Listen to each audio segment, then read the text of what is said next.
Hi everyone, welcome back to my channel, or welcome if you are new. Today we are going to be talking about my November TBR, aka all the books that I want to read in November. I have some really exciting books on this list. I am so excited to get to. I am hoping that I can actually kind of stick to a TBR this month. The last couple of months, TBRs and me, we haven't been getting along. I'm just so darn impressionable. Whenever anyone talks about a book they really loved, I have to go and read that. If I receive a book that I'm really excited about, I have to go and read that immediately. I just cannot seem to stick to TBRs at all. But as I said, I'm really excited about the books that are on this TBR for this month, so fingers crossed I can get through at least some of them. I've got a couple of fantasy reads here, a bit of romance, and a little gothic read as well. So without further ado, if you would like to hear all about the books I would like to read in November, then just keep watching. So first of all, I have The Bone Season by Samantha Shannon. I do intend to read the prequel novella first, The Pale Dreamer. I believe that one's only like 100 pages. I know that it did come out after The Bone Season. I think it came out after like book 3 or something, but on Goodreads it is classed as 0.5. So it is the prequel to the first book, so I'm going to read them in chronological order rather than release order. So I'll very quickly speed through The Pale Dreamer and then I'll go straight on to The Bone Season. In this one, for the past 200 years, the Scion government has led an oppressive campaign against unnaturalness in London. Clairvoyance in all its forms has been decreed a criminal offence, and those who practice it viciously punished. Forced underground, a clairvoyant underworld has developed, combating persecution and evading capture. Paige Mahoney, a powerful dreamwalker operating in the Seven Dials district of London, leads a double life, using her unnaturalness illegally while hiding her gift from her father, who works for the Scion regime. This one sounds so interesting. I've heard amazing things about the series. I have a few friends that call this their favourite series of all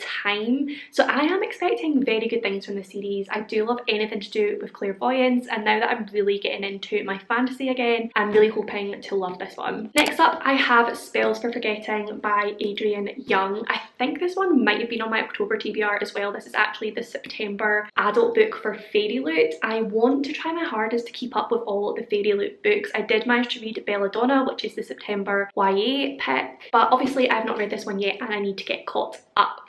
In this one, we follow Emery Blackwood, who on the eve of her high school graduation, the love of her life, August Salt, was accused of murdering her best friend Lily. So she's been stuck in this quiet, misty town ever since, even though she said that she would leave this town as soon as possible with August. But when August returns after 14 years to bury his mother's ashes, Emery must confront her first love and the reason he left so abruptly. But the town wants August gone again, and as the island begins to show signs of strange happenings, the emergence of deep betrayals and hidden promises threatens to reveal the truth behind Lily's death once and for all. So this one is kind of pitched as like a murder mystery meets folklore witchy vibes, which I am all for, and of course it's got a little bit of romance put in there as well. I have heard from a few people recently that this is a new favourite book of all time, so I'm really hoping I will love this one too. Next up, I have a new release from my queen, which is It Starts With Us by Colleen Hoover. You guys know how much I love Colleen Hoover. I did pre-order this one, hoping to pick it up as soon as it arrived.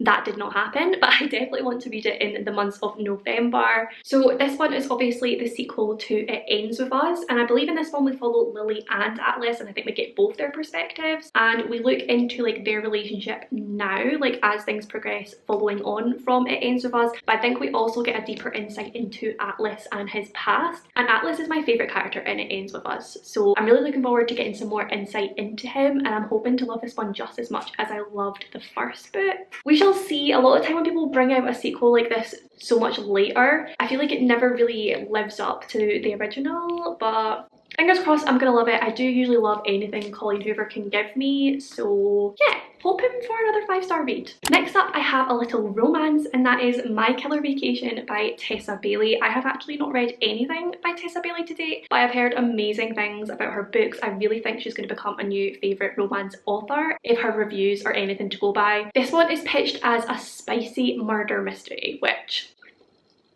I mean, if you can come up with a better tagline for any sort of genre, please do let me know, because this sounds freaking perfect to me. I think in this one we get the perspectives of both characters, and I think it's kind of like an enemies to lovers but with a murder mystery thrown in. It says, a brash bounty hunter and an energetic elementary school teacher. The murder solving team no one asked for, but thanks to these pesky attempts on my life, we're stuck together, come hell or high tide. I don't really want to read the rest of the blurb because I do kind of want to go into this one a little bit blind, but all I know is it sounds super fun. I've heard that Tessa Bailey does smut very well, and I'm loving this idea of putting a murder mystery with a romance. So yeah, fingers crossed it is another good read. And finally, I have a book that I picked up very recently when I was in London, and that is The Death of Jane Lawrence by Caitlin Starling. Now, I know what you're going to say. This is definitely a book that I should have picked up in October. However, I did not.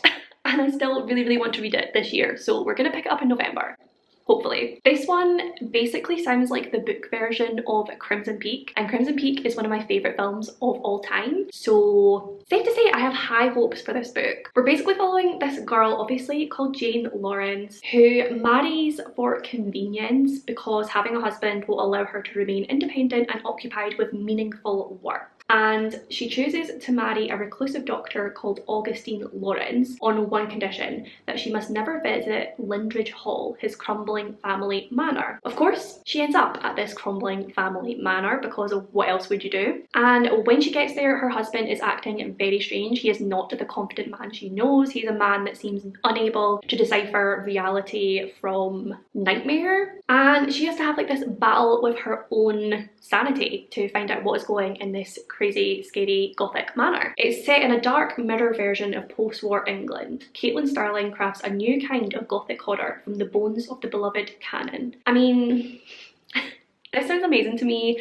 I am all for a gothic horror. I've heard conflicting things about this book, but the things I have heard that people didn't like, I feel like I might actually like. So we're gonna hope and pray that I love this book. So that is it for my November TBR. I am super excited to get to all these books. I'm really hoping for some 5-star reads in here. Please do let me know what is on your November TBR. Let me know your thoughts on any of these books if you've read them already. If you did make it to the end of this video, pop a bone emoji down below for the bone season, obviously. Just let me know that you made it to the end of this video and that you enjoyed your time here. As always, if you did enjoy the video, please do give it a big thumbs up. Subscribe for more bookish content from me. Comment down below with any of your thoughts and feelings. I do reply to every single comment. I love you all, and I will see you in my next one.